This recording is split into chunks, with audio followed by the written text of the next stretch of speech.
వీక్షించుతున్న వారికి faith Baptist సంఘస్థులకు శుభాభివందనాలు. తెల్లవారుజామున మనం కలుసుకోవడానికి, ఈ రీతిగా దైవ ధ్యానంలోకి వెళ్ళడానికి మనకందరికీ దేవుడిచ్చినటువంటి మేల్కొలుపును బట్టి, సమయం బట్టి దేవునికి వందనాలు చెల్లించుకుందాం.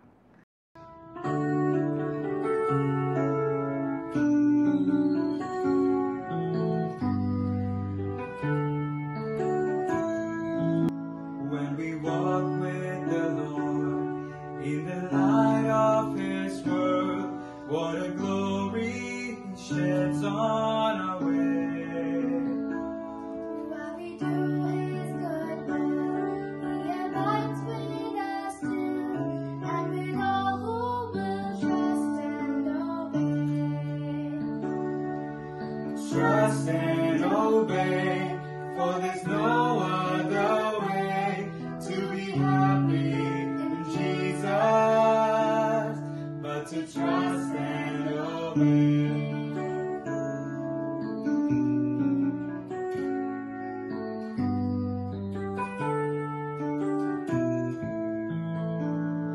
Not a shadow can rise, not a cloud in the skies, but His love quickly drives it away.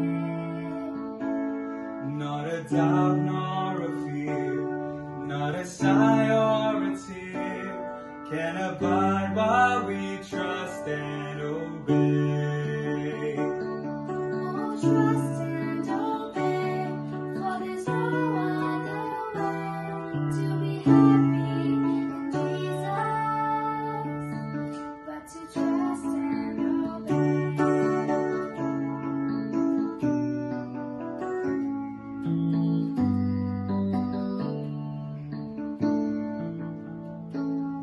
Then in fellowship sweet, we will sit at His feet. I will walk by His side in the way. What He says we will do, where He says we will go. Never fear, only trust and obey.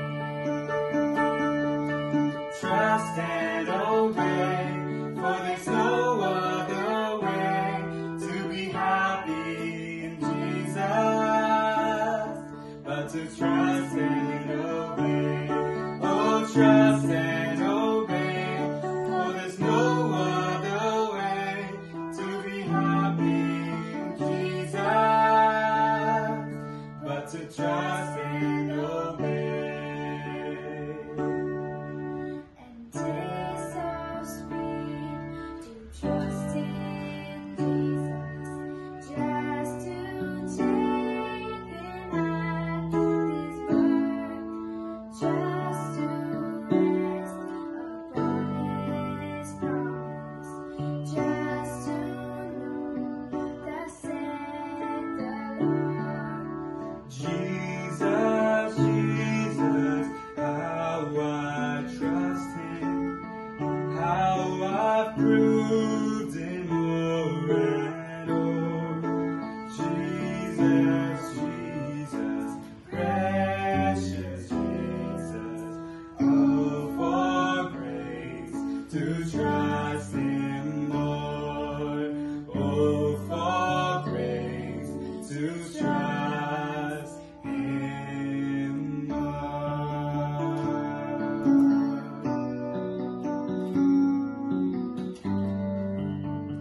ఈరోజు పాఠం మాట్లాడుకోకముందు నా title ఈ రీతిగా ఉందని చెప్తాను. Our commander, our obedience. Our commander, our obedience. కనుక దేవుని వాక్యాన్ని చదువుతాను. తిమోతికి రాసిన 2వ పత్రిక. అపోస్తలుడైన పౌలు తిమోతి అనేటువంటి తన ఆధ్యాత్మిక శిష్యుడికి ఉత్తరం రాస్తాడు. ఇది 2వ పత్రిక. 2వ పత్రికలో 2వ అధ్యాయంలో 4వ వచనంలో ఈ మాట అంటాడు. సైనికుడు ఎవడును యుద్ధమునకు పోవునట్లు తన్ను దండులో చేర్చుకొనిన వారిని సంతోష పెట్టవలనని ఈ జీవన వ్యాపారములలో చిక్కుకొనడు అని తెలియజేస్తాడు. కమాండర్ అనేవాడు ఉంటాడు, సేనాధిపతి ఉంటాడు. నేను విధేయత నా కమాండర్కి, నా సేనాధిపతికి చూపించవలసిన అవసరత ఉంది అని ఒక విషయం తెలియజేస్తూ ఉంటాడు. ఈ మాటలు వింటూ ఉన్నప్పుడు చిన్నప్పుడు, బహు చిన్నగా ఉన్నప్పుడు, అంటే సండే స్కూల్కి వెళ్తున్నటువంటి దినాలలో స్విట్జర్లాండ్ నుండి ఒక మిషనరీ నేనున్నటువంటి సహవాసానికి వచ్చాడు. పక్కన ఉన్నటువంటి మెడికల్ ఆసుపత్రికి ఆయన దర్శిస్తూ సండే వచ్చాడు కనుక సండే స్కూల్తో ఉండి ఒక చిన్న కోరస్ నేర్పించాడు. ఆ కోరసే ట్రస్ట్ అండ్ ఓబే.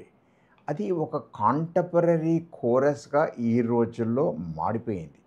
ఈ మారిపోయినటువంటి ఈ సాంగ్ గురించి, దీని బ్యాక్గ్రౌండ్ గురించి ఆలోచన చేసుకున్నప్పుడు 1886వ సంవత్సరంలో, ఆ తర్వాత సంవత్సరాలలో డిఎల్ మోడీ గారు ఆ రోజులలో బాగా ప్రసంగాలు చేసేవాడు.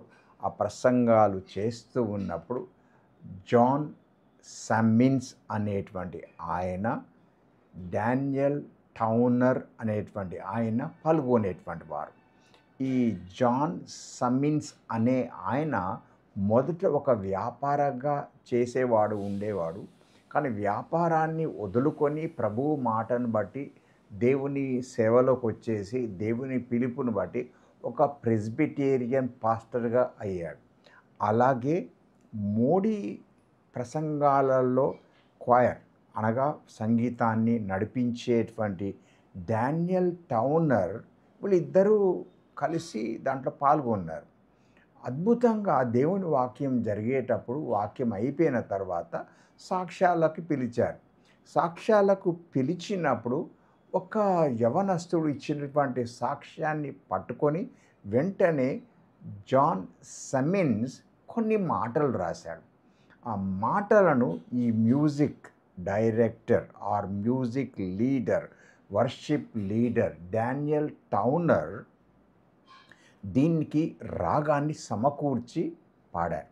నేను మొత్తం సాంగ్ అంతా నేను పాడడం లేదు, కానీ స్విట్జర్లాండ్ నుంచి వచ్చినటువంటి ఆ సంగీత పాస్టర్ గారు మాకు నేర్పించినటువంటి మొదటి పాట trust and obey, for there is no other way to be happy in Jesus but to trust and obey. దానికి పల్లవితో పాటు, పల్లవి మాత్రమే మాకు నేర్పించాడు, కానీ అదొక beautiful hymn, born out of a testimony. అంటే నేను ఎందుకు ఈ మాటలు చెప్పుకుంటున్నానంటే, ప్రతి వ్యక్తి జీవితంలో సాక్ష్యాలు ఉంటాయి. సాక్ష్యాలు అనవసరమైనవి కాకుండా అసలైన ఆత్మీయ మార్పును బట్టి వచ్చినటువంటి సాంగ్స్ని గురించి వాళ్ళు ప్రస్తావించేవాళ్ళు. ఆ ప్రస్తావించిన దాన్ని బట్టి ఆయన మాటలు చెప్పిన తర్వాత ఈ John Sammis plus Daniel Towner ఒకరు మాటలు రాస్తే మరి ఒకరు దానికి రాగం సమకూర్చి మోస్ట్ ఫేమస్ కాంటెంపరరీ కోరస్గా ట్రస్ట్ అండ్ ఒబే అని ఈ కోరస్ నేర్పిస్తూ వచ్చాడు. ఆ రోజుల్లో బాగా చలామణి అయ్యేది. ఇవి చదువుకుంటున్నప్పుడు, పాడుతూ ఉన్నప్పుడు నేను చాలా ఉత్తేజభరితుడినై ఈ రీతిగా ఆలోచన చేస్తూ వచ్చాను. దీనివల్ల నేను గ్రహించింది ఏంటంటే, I need to trust the commander, I need to obey the commander. Commander ఉన్నంతసేపు, సేనాధిపతి ఉన్నంతసేపు బెటాలియన్, నా చుట్టూరా ఉన్నటువంటి సైన్య సమూహము కమాండర్ యొక్క మాట వింటుంది.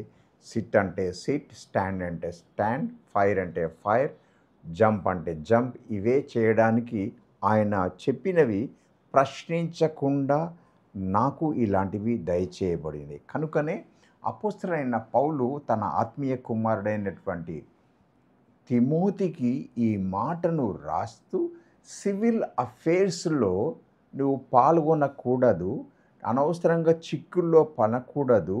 డివైన్ కమాండర్ మనకు ఉన్నాడు, నాకు ఉన్నాడు, నీకు ఉన్నాడు. కనుక ఆ డివైన్ కమాండర్కి అనగా ఆధ్యాత్మిక సేనాధిపతికి నిన్ను నీవు, నన్ను నేను అప్పగించుకోవాలి. కనుక మనము అవకతవకలకు లేక అక్రమాలకు లేక చెడు పనులకు జీవించడానికి దేవుడు నన్ను ఒక సోల్జర్గా చేయలేదు, నీవు అలాంటి మంచి సోల్జర్గా ఉండమని తెలియచేస్తూ ఉంటాడు. Every soldier is expected to obey the commander of the battalion. అది మనం తప్పకుండా ప్రతి విశ్వాసి తెలుసుకోవాల్సినటువంటి సత్యం. A soldier has no questioning for అనే ప్రశ్నించేటువంటి అధికారం కోల్పోతూ ఉంటాడు. ఈ చదువుకుంటున్నప్పుడు మొదటి సమూయేలు గ్రంథము 15వ అధ్యాయము 16వ వచనం నుంచి 23వ వచనం వరకు గల వృత్తాంతముల జ్ఞాపకం వస్తూ ఉంటుంది. ఒక మంచి బ్యూటిఫుల్ బిబ్లికల్ స్టోరీని సమూయేలు గ్రంథంలో నేను చదువుతూ ఉంటున్నాను. కనుక ఇది చదువుతూ ఉన్నప్పుడు నేను తెలుసుకున్నది ఏంటంటే, ప్రజలు చెప్పేది ఒకటి ఉంటుంది, రాజుగారు చెప్పేది ఒకటి ఉంటుంది, విధేయత చూపించేది ఒకటి ఉంటుంది, ఏది రకరకాలుగా కనిపించబడుతూ ఉంటుంది. కనుక ఆ యుద్ధంలో సౌలు మహారాజు ఒక యుద్ధానికి పాల్గొనినప్పుడు తాను చేసినటువంటి విషయాలను సమూయేలు ప్రవక్త అతనికి జ్ఞాపకం చేస్తాడు. You are an instrument. దేవుని చేతిలోని చక్కని పరికరాన్నిగా దేవుడు నేను వాడుకోదలుచుకున్నాడు. కనుక నీకు క్వశ్చన్స్ రాకూడదు, నువ్వు విధేయుడవు కావాలి. కానీ ఈ అరుపులు ఏంటిది? ఇలాంటివి జరగకూడదు కదా. దేవుడు చెప్పింది నేను ఇంకొకరిని జయించాలి, రావాలి అని చెప్పాడు. కనుక ఈ వార్నింగ్ ఇచ్చినటువంటి సమూయేలు సౌలు మహారాజుతో చెప్తాడు. ఏమని చెప్తాడు? వినుట మంచిది, వినుట శ్రేయస్కరము, మన కుటుంబాలకు మన ఆధ్యాత్మిక జీవితాలకు అది ఆశీర్వాదకరము అని జ్ఞాపకం చేస్తాడు. కనుక నేను అర్థం చేసుకున్నది ఏంటంటే, వృత్తాంతంలోకి వెళ్ళడానికి ఇష్టపడడం లేదు. మొదటి సమూయేలు గ్రంథము 15వ అధ్యాయము 16వ వచనం నుంచి 23వ వచనం వరకు ఉన్న వాక్యాన్ని ధ్యానం చేయడానికి ఇష్టపడడం లేదు. కానీ అపోస్తలుడైన పౌలు తన ఆత్మీయ కుమారుడికి ఇచ్చినటువంటి మోటివేషన్, జాగ్రత్త పడుమని హెచ్చరికలను జ్ఞాపకం చేసుకుంటున్నాను. నీవు నేను ఒక సోల్జర్వి అయితే, ఒక సేనా నాయకుడిగా ఉన్నటువంటి అతని ఆజ్ఞలకు నేను లోబడినైతే, మొదటిది నువ్వు జ్ఞాపకం చేసుకోవలసింది, నేను జ్ఞాపకం చేసుకోవలసింది, I am redeemed by the blood of a soul God అనేది జ్ఞాపకం చేసుకోవాలి. కనుక తిమోతి, నువ్వు విడిపించబడ్డావు. నువ్వు విడిపించబడినటువంటి నీ జీవితాన్ని ఆజ్ఞకు లోబడి జీవించడానికి ఇష్టపడుతూ ఉండాలి. You are sanctified soldier. నీవు శుద్ధీకరించబడినటువంటి సేనా నాయకుడివి అనేది జ్ఞాపకం చేసుకోవాలి. I'm redeemed and sanctified. ఇంకొక మాట జ్ఞాపకం చేసుకుంటున్నాను. నీకు అప్పగించినటువంటి పనిని బట్టి you are a holy warrior. నీవు పరిశుద్ధమైనటువంటి యోధుడుగా దేవుడు నిన్ను చేశాడు అనే విషయాన్ని అపోస్తలుడైన పౌలు తిమోతికి రాసినటువంటి 2వ పత్రికలో వివరిస్తూ ఉంటాడు. సేవకుడు ఎలా ఉండాలి, సోల్జర్ ఎలా ఉండాలి, దేంట్లో ఎంటాంగిల్ కావద్దు, డివైన్ పర్పసెస్ కొరకే నా జీవితాన్ని అప్పగించుకోవాలి. కనుక ప్రతి విశ్వాసికి ఈ లోక సంబంధమైనటువంటి విషయాలలో ఎంటాంగిల్ కావద్దు, పడిపోవద్దు. వాటిని జయించగలిగే శక్తి వాక్యాన్ని చదువుకొని అన్వయం చేసుకొని దాన్ని ఆయుధాలుగా మార్చుకొని జీవించడానికి ప్రత్యేకించుకోవాలనే సంగతిని గురించి మాట్లాడుతూ ఉంటాడు. నేను అప్పుడు ఆలోచన చేశాను, how our commander loved us. నా సేనాధిపతి ఎంతగా నన్ను ప్రేమించాడు, ఎంతగా నా కొరకు నన్ను ప్రేమించి నన్ను ఎలా విముక్తి చేశాడు, విడిపించాడు అని జ్ఞాపకం చేసుకుంటున్నాను. అలా విడిపించిన పరిస్థితిని జ్ఞాపకం చేసుకున్నప్పుడు నేను ప్రత్యేకించబడ్డాను, పరిశుద్ధపరచబడ్డాను. కనుక నేను ప్రతి దినం ఆయన మాటను వినాలి అని తెలుసుకుంటున్నాను. అవర్ కమాండర్ ఈ Jesus Christ. I'm a soldier of his ministry. ఆయన పరిచర్యలో వాడబడేటువంటి ఒక సోల్జర్గా ఉంటున్నప్పుడు ఏ ప్రాంతంలోకి వెళ్ళినా ఆకర్షితులము కాక, లోక వ్యామోహాలలో పడిపోక, ఒబీడియన్స్ చూపిస్తే నీ తరం వారు, నీ జనరేషన్ లేక నీ ఇంట్లో ఉన్నవారు దీవించబడి ప్రత్యేకమైనటువంటి సేవా నాయకులుగా ఉంటారు అనే విషయాన్ని జ్ఞాపకం చేస్తుంటున్నారు. కనుక can we not obey the God? అర్థం చేసుకున్నాను. దైవాశిష్యులు మీకు అందరికీ కలుగునుగాక. ప్రార్థన చేసుకుందాం. జీవాధిపతివైన మా తండ్రి, నీకు వందనాలు. మా జీవితానికి, మా కుటుంబాలకు, మా సహవాసానికి నీవు సేనాధిపతివి అని మేము గ్రహిస్తూ ఉంటున్నాం. మమ్మల్ని దీవించుమని, నీ యొక్క విధేయతలోకి మమ్మల్ని నడిపించమని ప్రార్థన చేస్తూ ఉంటున్నాం. తండ్రి, ఈ లోక మాలిన్యము అంటకుండా జీవించడానికి మాకు సహాయం చేయమని అడుగుతుంటున్నావు. మేము ఒక నాయకుడిగా కావడానికి, ఒక చిన్న సైనికుడిగా కావడానికి మమ్మల్ని దేని నుంచి విడిపించావో, దేని నుంచి శుద్ధీకరించావో జ్ఞాపకం చేసుకుంటున్నాం. నీ విధేయతలో మేము మెలుగుతూ నడుస్తూ పరిశుద్ధులుగా ఉండడానికి ప్రత్యేకించుమని, ఈ లోకంలో నుంచి విడిపించబడి జయశాలురుగా ఉండడానికి సహాయం చేయమని యేసు నామమున అడుగుతున్నాము తండ్రి. ఆమేన్.